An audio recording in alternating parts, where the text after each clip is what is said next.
નમસ્તે મિત્રો, આજની સિરીઝમાં આપણે જોઈશું કે શું થિયોસોફી એ ધર્મ છે અને થિયોસોફિકલ સોસાયટીના કયા હેતુઓ છે જેના પર એ કાર્ય કરે છે.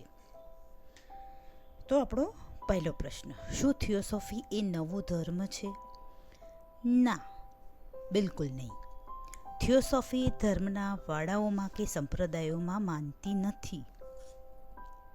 તેમાં કોઈ દેવ દેવી કે ગ્રંથની આરતી, દીવો કે ઈષ્ટદેવની આરાધના કે ઉપાસના થતી નથી. થિયોસોફીની દ્રષ્ટિએ સત્ય કરતાં કોઈ ધર્મ વિશેષ નથી.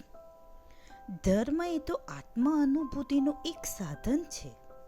તેથી જ થિયોસોફીમાં સાધનનું મહત્વ ઓછું છે. થિયોસોફીના નેતાઓના વિધાનોને ચકાસવાની દરેક સભ્યને છૂટ છે. આવા સ્વતંત્ર વાતાવરણમાં થિયોસોફીનું તત્વજ્ઞાન માનવ ચેતનાના ઉઘાડમાં મદદરૂપ બને છે.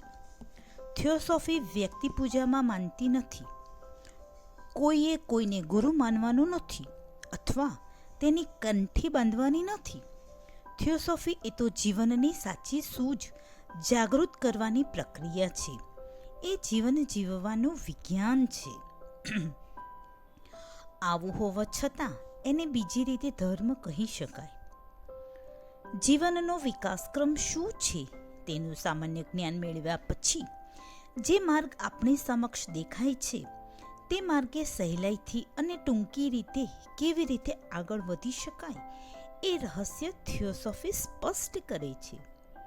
આ રહસ્યને લક્ષ્યમાં રાખી કાર્ય તો સાધકે જ કરવાનું છે.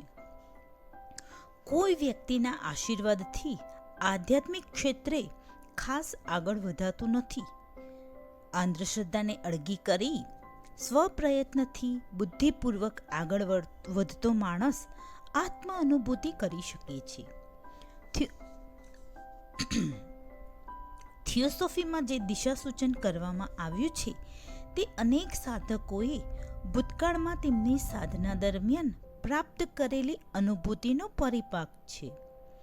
આ જ્ઞાનને જીવન વિકાસના મહાપ્રયાણમાં માનવે સહાયમાં લેવું એ અર્થમાં થિયોસોફીને ધર્મ કહી શકાય. હવે જોઈએ થિયોસોફિકલ સોસાયટીના પાયાના મૂળ હેતુઓ કયા છે. ઈસવીસન 1875માં જ્યારે થિયોસોફિકલ સોસાયટીની સ્થાપના કરવામાં આવી હતી ત્યારે એનો હેતુ નીચે મુજબ હતો: વિશ્વ ઉપર શાસન કરતા નિયમોના જ્ઞાનનું સંશોધન કરી એનો ફેલાવો કરવો. આ રીતે જોતા થિયોસોફિકલ સોસાયટી વૈજ્ઞાનિક સંશોધન કરતી અને ઉપલબ્ધ જ્ઞાનનું વિતરણ કરતી સંસ્થા હતી. જેમ જેમ આ સંસ્થા જગતમાં પ્રસરતી ગઈ અને તેને આંતરરાષ્ટ્રીય સ્વરૂપ પ્રાપ્ત કર્યું તેમ તેમ આ હેતુઓમાં પરિવર્તન થતું ગયું. આજના હેતુઓનું છેલ્લું સ્વરૂપ 1896માં અપાયું તે આ મુજબ છે. અત્યારે હાલ વર્તમાન સમયમાં થિયોસોફિકલ સોસાયટી 3 હેતુઓ ઉપર કાર્ય કરે છે. નંબર 1, જ્ઞાતિ, સંપ્રદાય, લિંગ, ધર્મ કે રંગના ભેદભાવ વિના માનવ જાતિના વિશ્વ બંધુત્વનું એક કેન્દ્ર સ્થાપવું. A nucleus of universal brotherhood. Number 2, તુલનાત્મક ધર્મ, તત્વજ્ઞાન અને વિજ્ઞાનના અભ્યાસને ઉત્તેજન આપવું.